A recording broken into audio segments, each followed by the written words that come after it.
नमस्कार। आज हम भारत के इतिहास के एक बहुत ही अहम मोड़ पर नजर डालेंगे। जी।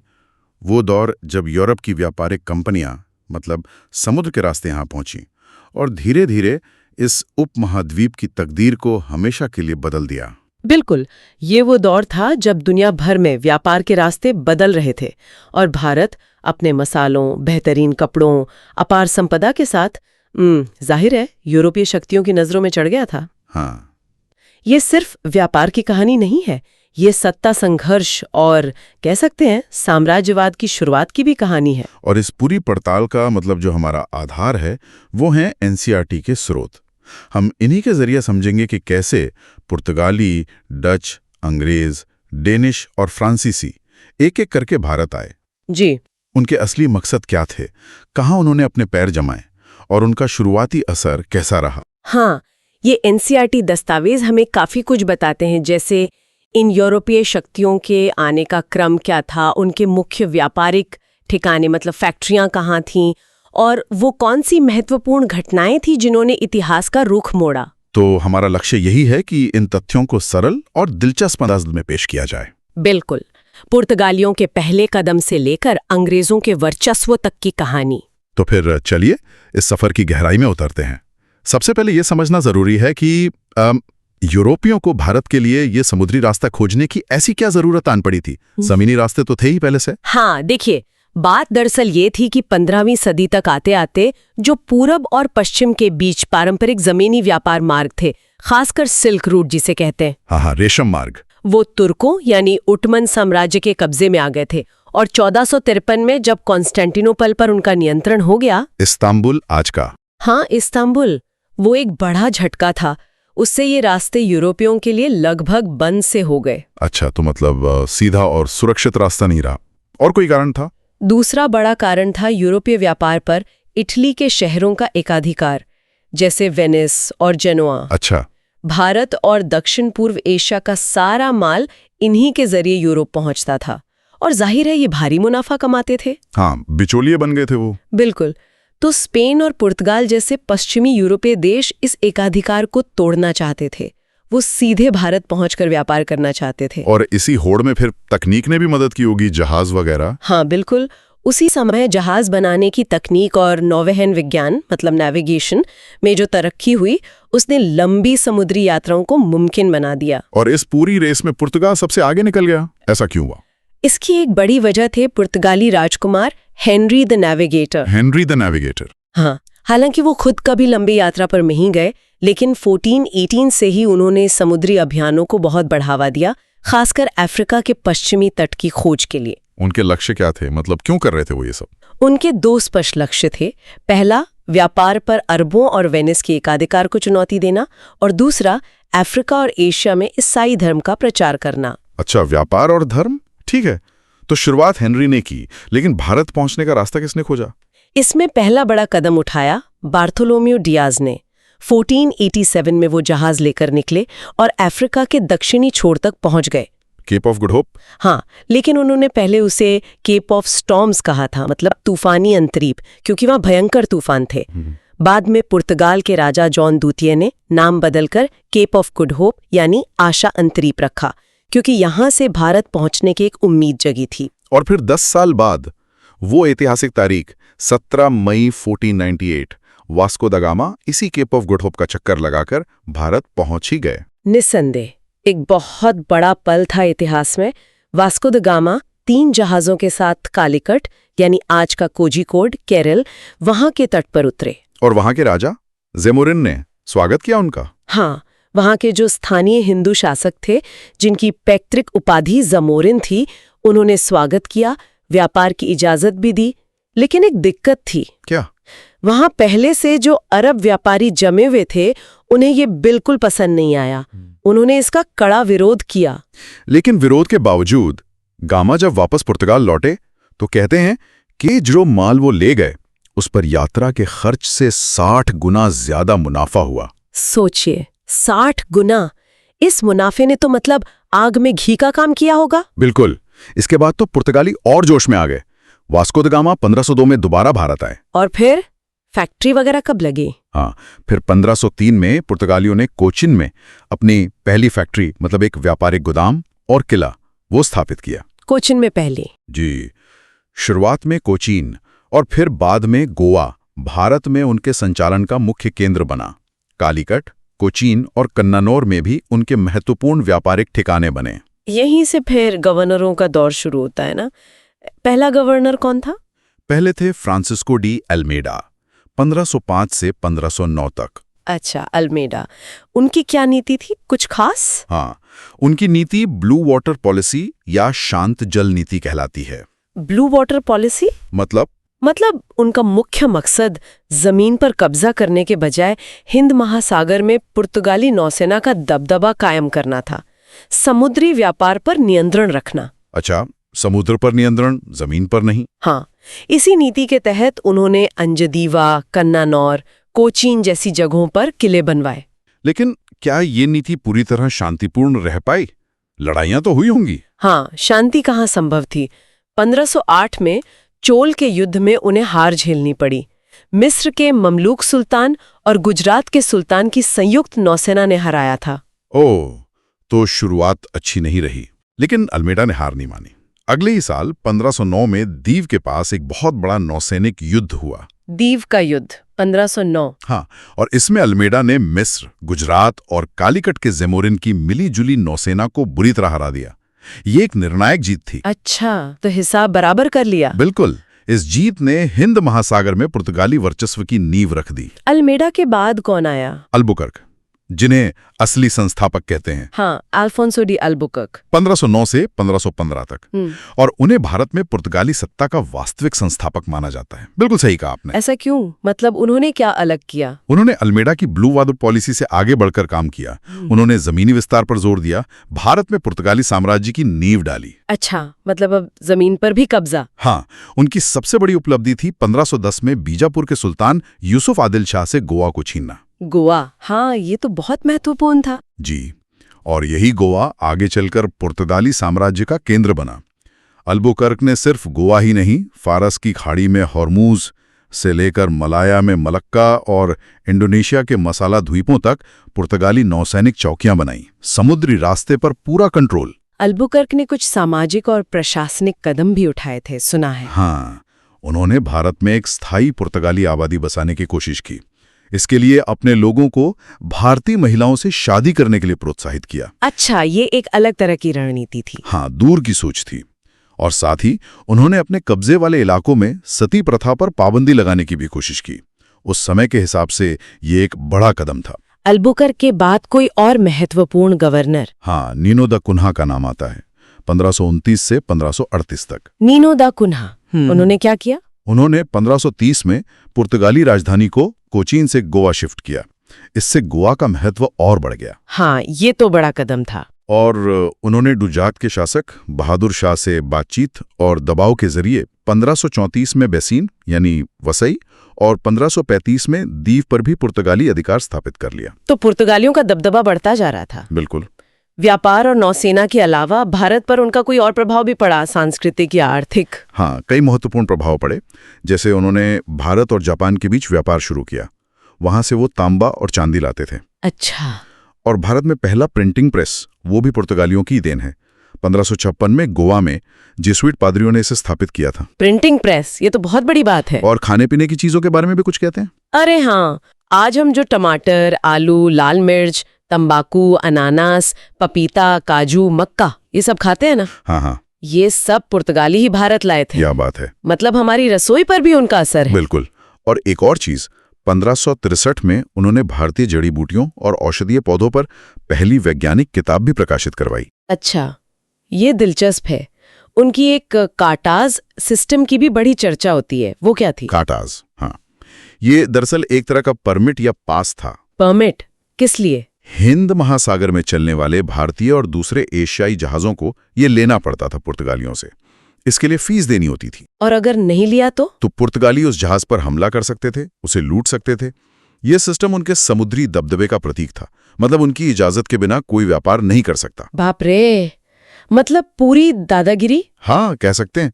लेकिन इतनी मजबूती के बावजूद पुर्तगाली शक्ति भारत में धीरे धीरे कमजोर क्यों पड़ गई? सवाल तो यही है। हाँ, इसके कई कारण थे। सबसे बड़ा था नई यूरोपीय शक्तियों का आना, खासकर डच और अंग्रेज। उनसे तकड़ी प्रतिस्पर्धा मिली। हाँ, 1612 में स्वाली का युद्ध हुआ था सूरत के पास। अंग्रेजों ने पुर्तगालियों को बुरी तरह हराया। जी, कैप्टन बेस्ट थे अंग्रेज कमांडर।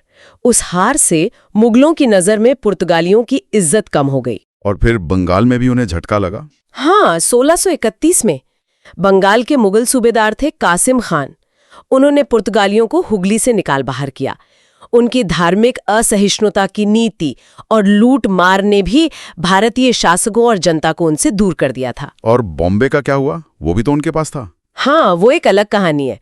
1661 या 62 में पुर्तगाल के राजकुमारी कैथरीन ऑफ ब्रिगेंजा की शादी इंग्लैंड के राजा चार्ल्स द्वितीय से हुई। अच्छा। और बॉम्बे का द्वीप दहेज में अंग्रेजों को दे दिया गया। दहेज में पूरा द्वीप? जी हाँ, ये पुर्तगालियों के लिए एक बड़ा नुकसान था।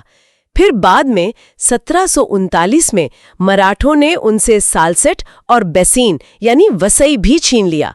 वसई का युद्ध हुआ था। तो धीरे धीरे सिमटते गए। हाँ बिल्कुल। अंत में उनके पास केवल गोवा, दीव और दमन ही रह गए, और वो भी भारत की आजादी के बाद 1961 तक उनके कब्जे में रहे। ठीक है, तो पुर्तगालियों के बाद अगली यूरोपीय शक्ति जिसने भारत में कदम रखा वो थे डच। इनके बारे में बताइए, ये कहां से थे? डच थे हॉलैंड से, यानी आज का नीदरलैंड। Netherlands, okay. मार्च 1602 में डच संसद, जिसे स्टेट्स जनरल कहते थे, उन्होंने एक चार्टर जारी किया और उससे वेरिनिग्द ओस्ट इंडीशा कंपनी यानी डच ईस्ट इंडिया कंपनी की स्थापना हुई। VOC। हाँ, ये उस समय की बहुत बड़ी और शक्तिशाली कंपनी थी। इसे चार्टर से युद्ध करने, संधि करने, इलाके जीतने, किले बनाने, मतलब बहुत सारे अधिकार मिले हुए थे। सरकार का पूरा समर्थन था। क्या डचों की दिलचस्पी भी पुर्तगालियों की तरह भारत में साम्राज्य बनाने में थी? शुरुआत में तो नहीं।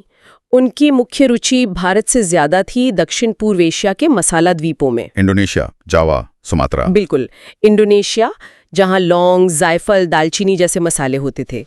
भारत उनके लिए एक तरह से इन मसाला द्वीपों तक पहुंचने के रास्ते में एक जरूरी पड़ाव था, और व्यापारिक केंद्र भी, खासकर कपड़ों के व्यापार के लिए। तो भारत में उन्होंने अपनी फैक्ट्रियां कहाँ-कहाँ लगाईं? भारत में उनकी पहली फैक्ट्री 1605 में आंध्र प्रदेश के मसूलीपट्टनम में स्थापित हुई। 1606 में उन्हें गोलकुंडा के सुल्तान से बाकायदा अनुमति भी मिल गई थी। मसूलीपट्टनम? हाँ। और उनके और भी कई केंद्र थे, जैसे पुलिकट तमिलनाडु में। ये उनका शुरुआती मुख्यालय बना। यहाँ वो सोने के पगोड़ा सिक्के भी ढालते थे, जिन पर भगवान वेंकटेश्वर का चित्र होता था। अच्छा। फिर सूरत में 1616, बिमलीपट्टनम, कारेकल, चिनसुरा बंगाल में 1653, कासिम बाजार, पटना, बालासोर, नागापट्टनम और कोचीन भी, जो उन्होंने 1663 में पुर्तगालियों से छीना था। तो काफी जगह फैल गए थे वो। भारत से वो क्या ले जाते थे मुख्य रूप से? भारत से उनके निर्यात की सबसे जरूरी चीजें थी सूती कपड़े, जिन्हें यूरोप में कैलिको कहते थे, रेशम, नील यानी इंडिगो, शोरा यानी सॉल्ट पीटर जो बारूद बनाने में काम आता है, और अफीम। अच्छा। वो भारतीय कपड़ों को दक्षिण पूर्व एशिया ले जाते, वहां मसालों के बदले बेचते, और फिर उन मसालों को यूरोप ले जाकर भारी मुनाफा कमाते थे।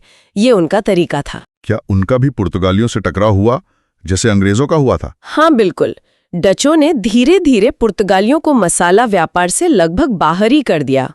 अच्छा। उन्होंने पुर्तगालियों को श्रीलंका से 1658 में और मालाबार तट पर कोचीन से 1663 में खदेड़ दिया। 17वीं सदी के मध्य तक तो डच हिंद महासागर में एक प्रमुख नौसैनिक शक्ति बन गए थे। लेकिन फिर अंग्रेजों के सामने वो भी टिक नहीं पाए, ऐसा क्यों हुआ? सही कहा। 18वीं सदी आते आते अंग्रेजों से उनकी टक्कर बढ़ गई। भारत में उनकी शक्ति को जो सबसे बड़ा झटका लगा वो था 1759 में बंगाल में बेदारा का युद्ध हुआ। बेदारा का युद्ध 1759। हाँ, इसमें अंग्रेजों ने डचों को बुरी तरह हराया। इस हार के बाद भारत में उनकी राजनीतिक महत्वाकांक्षाएं लगभग खत्म हो गईं। उनका ध्यान पूरी तरह इंडोनेशिया पर चला गया। बाद में तो उन्होंने अपनी भारतीय बस्तियां भी अंग्रेजों को सौंप दी। ठीक है, तो डच भी गए, और अब आते हैं उस शक्ति पर जिसने अंततः भारत पर अपना शासन जमाया, अंग्रेज, इनकी कहानी कैसे शुरू हुई? अंग्रेजी ईस्ट इंडिया कंपनी की नींव पड़ी 1599 में। लंदन के कुछ व्यापारियों ने मिलकर इसे शुरू किया था, जिन्हें मर्चेंट एडवेंचरर्स कहते थे। Merchant adventurers? हाँ। हालांकि जमीनी रास्ते से भारत आने वाला पहला अंग्रेज जॉन मिल्डन हॉल था, जो 1599 में ही आ गया था। अच्छा। लेकिन कंपनी औपचारिक रूप से बनी और 31 दिसंबर 1600 को इंग्लैंड की महारानी एलिजाबेथ प्रथम ने एक शाही चार्टर दिया। शाही चार्टर मतलब अधिकार पत्र। जी। The governor and company of merchants of London trading into the East Indies, ये कंपनी का पूरा नाम था। इसे 15 सालों के लिए पूर्व के साथ व्यापार करने का एकाधिकार मिला, मतलब मोनोपोली। भारत में फैक्ट्री खोलने की उनकी शुरुआती कोशिशें कैसी रहीं? सुना है थोड़ी मुश्किल हुई थी। हाँ, पहली कोशिश 1608-9 में हुई। कैप्टन विलियम हॉकिंस जहाज हेक्टर से सूरत पहुंचे। हॉकिंस? हाँ, और मुगल बादशाह जहांगीर के दरबार में गए फैक्ट्री खोलने की इजाजत मांगने। हॉकिंस को तुर्की भाषा आती थी, तो उन्होंने जहांगीर को प्रभावित भी किया, लेकिन दरबार में पुर्तगालियों का बड़ा दबदबा था। उनके विरोध के कारण हॉकिंस को खाली हाथ लौटना पड़ा। तो फिर उन्हें इजाजत कैसे मिली? क्या वो स्वाली वाले युद्ध ने मदद की? बिल्कुल, वो युद्ध बहुत निर्णायक साबित हुआ। 1612 में कैप्टन थॉमस बेस्ट के नेतृत्व में अंग्रेजी जहाजों ने सूरत के पास स्वाली में एक शक्तिशाली पुर्तगाली बेड़े को हरा दिया। स्वाली 1612? हाँ, इस जीत ने मुगलों को अंग्रेजी नौसेना की ताकत का अंदाजा दे दिया और पुर्तगालियों का रुतबा कम कर दिया। इसका असर तुरंत दिखा? हाँ, बिल्कुल। इससे प्रभावित होकर जहांगीर ने 1613 में थॉमस एल्डवर्थ को सूरत में एक स्थायी फैक्ट्री स्थापित करने का फरमान जारी कर दिया। अच्छा, 1613 में सूरत में पहली स्थायी फैक्ट्री? जी, पश्चिमी तट पर अंग्रेजों की पहली स्थायी फैक्ट्री। इसके बाद 1615 में सर थॉमस रो आए। वो इंग्लैंड के राजा जेम्स प्रथम के राजदूत थे। Sir Thomas Roe? हाँ, इनका नाम सुना है। वो 3 साल 1618 तक जहांगीर के दरबार में रहे और उन्होंने मुगल साम्राज्य के अलग अलग हिस्सों में, जैसे आगरा, अहमदाबाद, भड़ौच में फैक्ट्रियां खोलने और व्यापार करने के लिए कई शाही फरमान हासिल किए। तो पश्चिमी तट पर पैर जम गए। इसके बाद पूर्वी तट और दक्षिण भारत की तरफ गए। हाँ, पूर्वी तट पर उनकी पहली फैक्ट्री, जो अस्थायी थी, 1611 में मसूलीपट्टनम में खुल चुकी थी। फिर 1633 में उन्होंने उड़ीसा में हरिहरपुर और बालासोर में फैक्ट्रियां लगाईं। और दक्षिण में मद्रास वगैरह? दक्षिण में एक बड़ी कामयाबी मिली 1632 में। उन्हें गोलकुंडा के सुल्तान से सुनहरा फरमान मिला। सुनहरा फरमान मतलब सिर्फ 500 पगोड़ा सालाना देकर वो गोलकुंडा राज्य के बंदरगाहों पर बिना रोक-टोक व्यापार कर सकते थे। वाह, ये तो बहुत बड़ी छूट थी। और मद्रास कैसे मिला? मद्रास मिला 1639 में। अंग्रेज अफसर थे फ्रांसिस डे।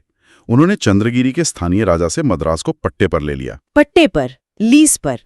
हाँ, और यहीं पर उन्होंने अपनी किलेबंद बस्ती बनाई, Fort Saint George. Fort Saint George, Madras. जी, और ये जल्द ही कोरोमंडल तट पर मसूलीपट्टनम की जगह अंग्रेजों का मुख्यालय बन गया। दक्षिण भारत में उनकी शक्ति का ये प्रमुख केंद्र बना। बंगाल, जो इस समय भारत का सबसे अमीर सूबा माना जाता था, वहां अंग्रेज कब पहुंचे? बंगाल में उनकी पहली फैक्ट्री 1651 में हुगली में लगी। उस समय बंगाल के सूबेदार शाह शुजा थे, उनकी अनुमति से। हुगली 1651? हाँ, इसके बाद उन्होंने कासिम बाजार, पटना, ढाका, इन जगहों पर भी फैक्ट्रियां खोली। शुरुआत में ये सब मद्रास प्रेसिडेंसी के अंडर में थी। और बॉम्बे, जो उन्हें दहेज में मिला था, उसका क्या हुआ? हाँ, जैसा हमने पहले बात की, बॉम्बे 1661-62 में चार्ल्स द्वितीय को मिला। राजा के लिए उसे संभालना मुश्किल हो रहा था, तो 1668 में उन्होंने इसे सिर्फ 10 पाउंड सालाना के मामूली किराए पर ईस्ट इंडिया कंपनी को दे दिया। सिर्फ 10 पाउंड सालाना? जी, कंपनी ने फिर बॉम्बे को एक बड़े बंदरगाह और व्यापारिक केंद्र के रूप में डेवलप किया। 1677 में पश्चिमी भारत का हेडक्वार्टर सूरत से बॉम्बे शिफ्ट कर दिया गया। गेराल्ड ऑंगियर, जो बॉम्बे के पहले गवर्नर थे, 1669-77, उनका इसमें बड़ा हाथ था। बंगाल में अंग्रेजों ने अपनी स्थिति और मजबूत कैसे की? कलकत्ता की स्थापना भी इसी दौर में हुई थी क्या? हाँ, बंगाल में उनकी पकड़ धीरे धीरे मजबूत होती गई। 1667 में उन्हें औरंगजेब से बंगाल में व्यापार का फरमान मिला। फिर 1690 के दशक में कुछ लोकल विद्रोह हुए। जैसे जमींदार शोभा सिंह का विद्रोह 1696 में। हाँ। इसका बहाना बनाकर अंग्रेजों ने सुतानुटी में जो उनकी फैक्ट्री थी उसकी किलेबंदी कर ली। अच्छा मौके का फायदा उठाया। बिल्कुल। और फिर 1698 में एक बड़ा मोड़ आया। उन्होंने बंगाल के सूबेदार अजीम उस शान से सिर्फ 1200 रुपए सालाना के बदले 3 गांव सुतानुटी, कालीकाता और गोविंदपुर इनकी जमींदारी हासिल कर ली।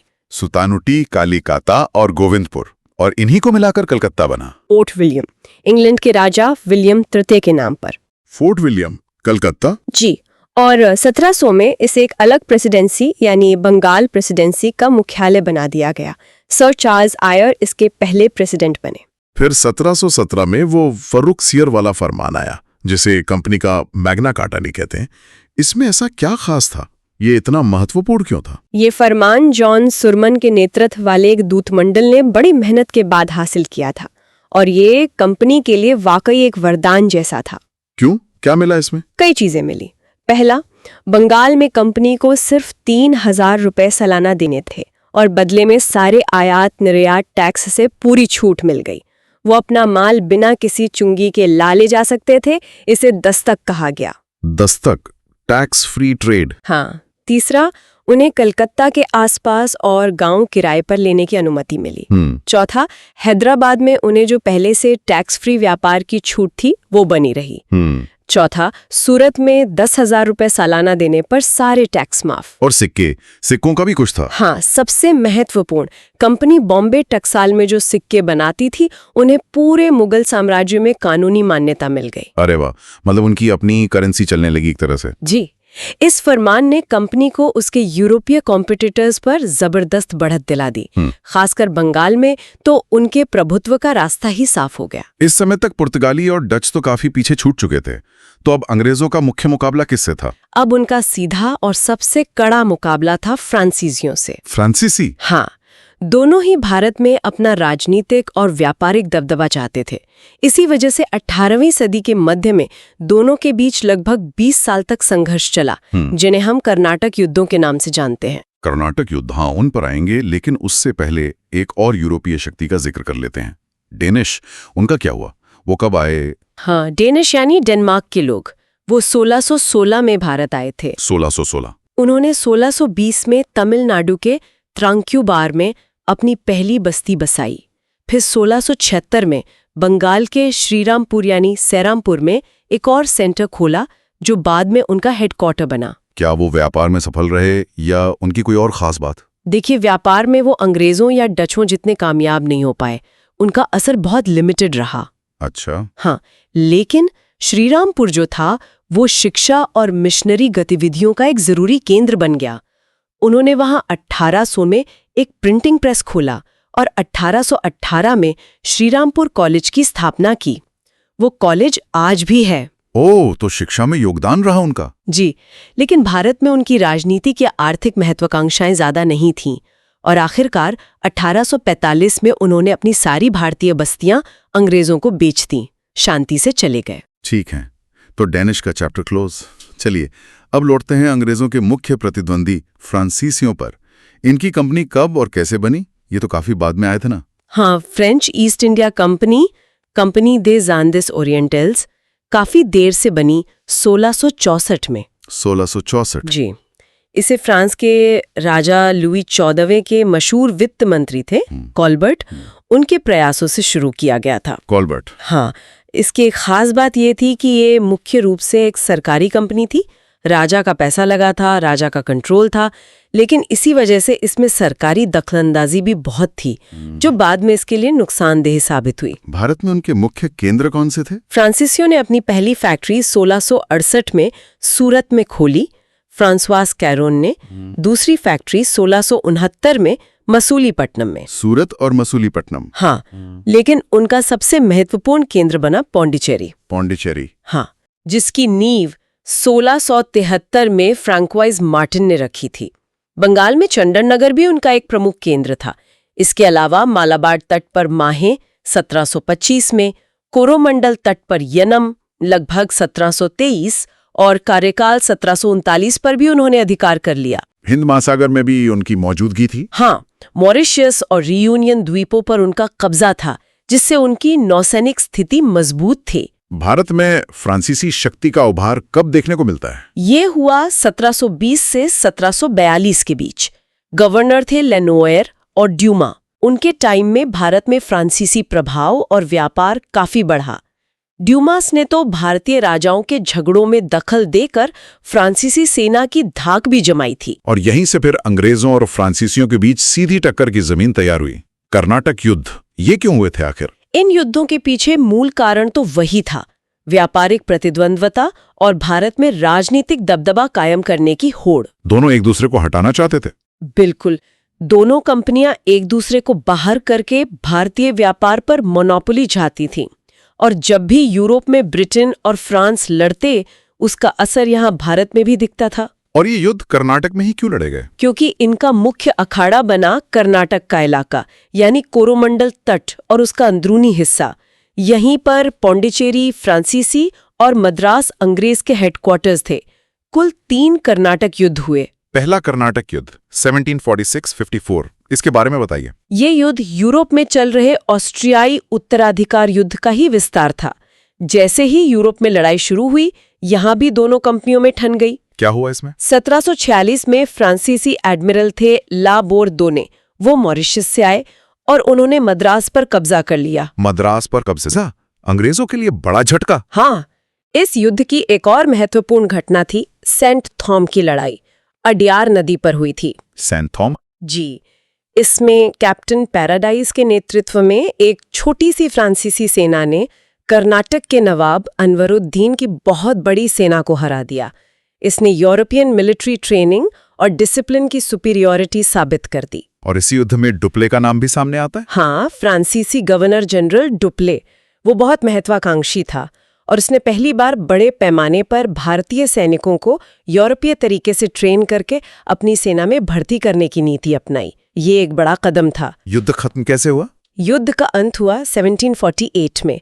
यूरोप में एक्सला चैपल की संधि हुई। उसके तहत मद्रास अंग्रेजों को वापस मिल गया। बदले में उत्तरी अमेरिका में कुछ फ्रांसीसी इलाके उन्हें वापस मिले। ऊपर से शांति हो गई, लेकिन अंदर ही अंदर दुश्मनी बनी रही। तो फिर दूसरा कर्नाटक युद्ध 1749 से 1754 कैसे शुरू हो गया? इस बार वजह यूरोप नहीं, बल्कि भारत की लोकल पॉलिटिक्स थी। अच्छा, कैसे? हैदराबाद और कर्नाटक यानी आरकोट, दोनों रियासतों में नवाब की गद्दी के लिए झगड़े शुरू हो गए।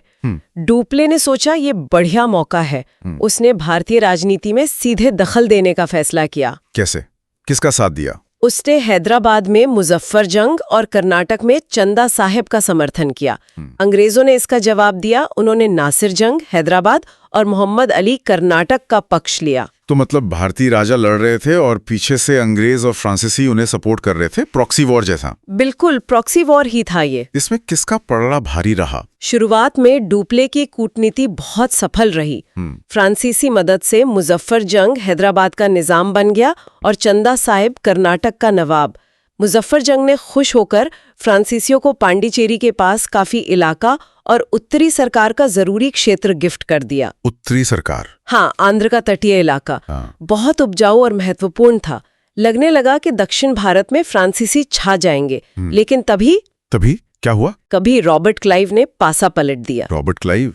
वो तो बाद में बहुत बड़ा नाम बना। हाँ, उस समय वो कंपनी में एक क्लर्क से अफसर बनाए था। 1751 की बात है। चंदा साहेब और फ्रांसीसी सेना ने मोहम्मद अली को त्रिचनापल्ली के किले में घेर रखा था। क्लाइव ने एक बहुत ही डेयरिंग मूव लिया। सिर्फ 210 सैनिकों के साथ कर्नाटक की राजधानी आरकोट पर हमला करके कब्जा कर लिया। सिर्फ 210 सैनिकों? हाँ, और फिर 53 दिनों तक फ्रांसीसी और चंदा साहिब की सेना के घेरे का कामयाबी से सामना किया। आरकोट की इस जीत ने अंग्रेजों का मोराल बहुत बढ़ा दिया और फ्रांसीसियों की इज्जत को धक्का लगा। तो यहां से गेम बदलने लगा। जी, इसके बाद युद्ध का रुख अंग्रेजों के पक्ष में मुड़ने लगा। चंदा साहब पकड़ा गया और मार दिया गया। युद्ध समाप्त कैसे हुआ?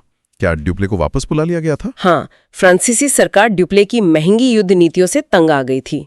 कंपनी को बहुत नुकसान हो रहा था, तो 1754 में उन्होंने डुप्ले को वापस फ्रांस बुला लिया। और फिर ये संधि कर ली, युद्ध खत्म हो गया। इस युद्ध से क्या सबक मिला? इससे ये साफ हो गया कि भारतीय शासकों की आपसी फूट का फायदा उठाकर यूरोपीय ताकतें यहाँ अपना असर जमा सकती हैं और ये भी कि ट्रेन्ड इंडियन सिपाही कितने कारगर हो सकते हैं। और फिर तीसरा और आखिरी कर्नाटक युद्ध 1756 से 1763, ये क्यों हुआ? ये भी यूरोप में छिड़े सप्तवर्षीय युद्ध 7 Years वॉर 1756-63 का ही नतीजा था। फिर से यूरोप की लड़ाई का असर। हाँ, इस बार फ्रांसीसी सरकार ने भारत से अंग्रेजों का पत्ता साफ करने के इरादे से 1758 में काउंट डी लैली के नेतृत्व में एक मजबूत सेना भेजी। काउंट डी लैली। जी, लैली ने आते ही 1758 में फोर्ट सेंट डेविड, जो अंग्रेजों का एक महत्वपूर्ण किला था, उसे जीत लिया। लेकिन फिर वांडीवाश की लड़ाई हुई, वो निर्णायक थी। बिल्कुल। 22 जनवरी 1760 तमिलनाडु में वांडीवाश नाम की जगह पर अंग्रेज जनरल थे सर आयरकोट और फ्रांसीसी सेनापति थे काउंट डी लैली। वांडीवाश 1760। हाँ, इस लड़ाई में फ्रांसीसियों की बुरी तरह हार हुई। लैली को बंदी बना लिया गया। वांडीवाश की हार ने भारत में फ्रांसीसी उम्मीदों को लगभग कुचल ही दिया। इसी दौरान अंग्रेजों ने पौंडीचेरी पर भी कब्जा कर लिया। युद्ध का औपचारिक अंत कैसे हुआ? युद्ध का अंत हुआ यूरोप में हुई पेरिस की संधि से 1763 में। पेरिस की संधि 1763। जी, इस संधि के तहत फ्रांसीसियों को उनकी भारतीय बस्तियां जैसे पौंडीचेरी, चंद्रनगर वगैरह वापस तो मिल गईं। लेकिन कोई शर्त थी? हाँ, एक बहुत बड़ी शर्त लगा दी गई कि वो इन बस्तियों की किलेबंदी नहीं कर सकते और न ही वहां सेना रख सकते हैं। ओहो, मतलब अब वो सिर्फ व्यापारी बनकर रह सकते थे? बिल्कुल, उनकी राजनैतिक शक्ति पूरी तरह खत्म हो गई। तो इन तमाम संघर्षों, संधियों और रणनीतियों का कुल मिलाकर नतीजा क्या निकला? संक्षिप्त में क्या कहेंगे? नतीजा साफ था। अंग्रेज ईस्ट इंडिया कंपनी ने अपने सभी यूरोपीय प्रतिद्वंदियों, पुर्तगाली, डच, डेनिश और सबसे खासकर फ्रांसीसी, इनको एक एक करके या तो बाहर का रास्ता दिखा दिया या बहुत सीमित कर दिया। और वो भारत में सबसे शक्तिशाली यूरोपीय ताकत बन गए। हाँ, अब वो सिर्फ एक व्यापारिक कंपनी नहीं थे, बल्कि एक बड़ी राजनीतिक और सैन्य शक्ति बन चुके थे, जो भारतीय राज्यों की किस्मत का फैसला करने लगे थे। बेदारा 1759 में डचों के खिलाफ और वांडीवाश 1760 में फ्रांसीसियों के खिलाफ की जीतें इस प्रोसेस में मील का पत्थर साबित हुए। चलिए एक बार फिर से क्रम याद कर लेते हैं। यूरोपीय शक्तियों के आगमन का क्रम क्या रहा? जैसा कि एनसीईआरटी स्रोत बताते हैं, क्रम था सबसे पहले पुर्तगाली 1498 में वास्को द गामा, फिर डच 1602 में कंपनी बनी, 1605 में पहली फैक्ट्री। उनके बाद अंग्रेज 1600 में कंपनी, 1608 में आगमन, 1613 में स्थायी फैक्ट्री, फिर डेनिश 1616 और आखिर में फ्रांसीसी 1664 में कंपनी, 1668 में पहली फैक्ट्री। पुर्तगाली, डच, अंग्रेज, डेनिश, फ्रांसीसी, PDEDF। ठीक है। और हमने देखा कि कैसे इनके इरादे व्यापार से शुरू होकर धीरे धीरे राजनीतिक कंट्रोल की तरफ बढ़े। निश्चित रूप से शुरुआत में सबका लक्ष्य मसाले, कपड़े और दूसरा कीमती सामान खरीदना बेचना था, लेकिन भारत की राजनीतिक अस्थिरता, राजाओं की कमजोरियां और अपनी मिलिट्री ताकत को देखकर खासकर अंग्रेजों और फ्रांसीसियों ने पहले क्षेत्रीय प्रभाव और फिर सीधे शासन करने के सपने देखने शुरू कर दिए। और इस पूरी प्रक्रिया में आपसी कंपटीशन और लड़ाई झगड़ा लगातार देखने को मिलता है। हाँ, भारत के संसाधनों और व्यापार पर कब्जे के लिए इन यूरोपीय शक्तियों में जबरदस्त होड़ थी, और ये होड़ अक्सर खूनी संघर्षों और युद्धों में बदल जाती थी, जैसे कर्नाटक युद्ध, स्वली, बेदारा, वांडीवाश की लड़ाइयां हमने देखी। ये सिर्फ बिजनेस कंपटीशन नहीं था, बल्कि एक तरह से वजूद की लड़ाई बन गई थी। और अंत में अंग्रेज इस संघर्ष में कामयाब हुए। उनकी सफलता के पीछे मुख्य कारण क्या रहे होंगे? संक्षेप में कई कारण थे। एक तो उनकी नौसेना बहुत शक्तिशाली थी, नेवल सुपीरियॉरिटी। दूसरा, उनकी कंपनी के मामलों में फ्रांसीसी कंपनी की तुलना में सरकारी दखल कम था, ज्यादा फ्लेक्सिबिलिटी थी। तीसरा, उनके पास पैसा ज्यादा था, फाइनेंशियल मैनेजमेंट बेहतर था, और कंपनी के कर्मचारी ज्यादा डिसिप्लिन्ड और लॉयल थे, और सबसे जरूरी, कलकत्ता, बॉम्बे और मद्रास जैसे स्ट्रेटेजिक लोकेशन वाले बंदरगाहों पर उनका कंट्रोल था। इन सब चीजों ने मिलकर उन्हें दूसरों पर बढ़त दिलाई। और इस पूरे घटनाक्रम का भारत पर क्या असर पड़ा, बड़ी पैमाने पर देखें तो? असर तो बहुत गहरे और दूरगामी थे। एक तरफ तो नई फसलें आई, जैसे आलू, मिर्च, तंबाकू वगैरह। प्रिंटिंग प्रेस जैसी टेक्नोलॉजी आई, व्यापार के नए केंद्र बने, भारत वर्ल्ड इकोनॉमी से और जुड़ा। ये तो पॉजिटिव हुआ। हाँ, लेकिन दूसरी तरफ इसने भारत के पारंपरिक उद्योगों को नुकसान पहुंचाया, राजनीतिक बिखराव को बढ़ाया और सबसे बढ़कर भारत में औपनिवेशिक शासन की नींव रखी, जिसने अगले लगभग 200 सालों तक भारत के राजनीतिक, आर्थिक और सामाजिक जीवन को पूरी तरह बदल कर रख दिया। वाकई ये सोचना कितना दिलचस्पी है और गंभीर भी कि कैसे व्यापार करने आई कंपनियां धीरे धीरे यहाँ की शासक बन बैठी। उनकी आपसी लड़ाइयों ने आखिर में भारत की गुलामी का रास्ता तैयार कर दिया। ये एक ऐसा चैप्टर है जिस पर आज भी सोचने की जरूरत है। बिल्कुल, ये इतिहास हमें सिखाता है कि कैसे बाहरी शक्तियां अंदरूनी कमजोरियों का फायदा उठा सकती हैं और कैसे व्यापारिक हित धीरे धीरे राजनीतिक और सैन्य दबदबे में बदल सकते हैं। अगर आपको ये जानकारी उपयोगी लगी या आपकी परीक्षा की तैयारी में मदद मिली तो कृपया इसे लाइक करें, अपने दोस्तों के साथ शेयर करें और ऐसी और ज्ञानवर्धक चर्चाओं के लिए परीक्षा स्टडी वर्ल्ड को सब्सक्राइब करें।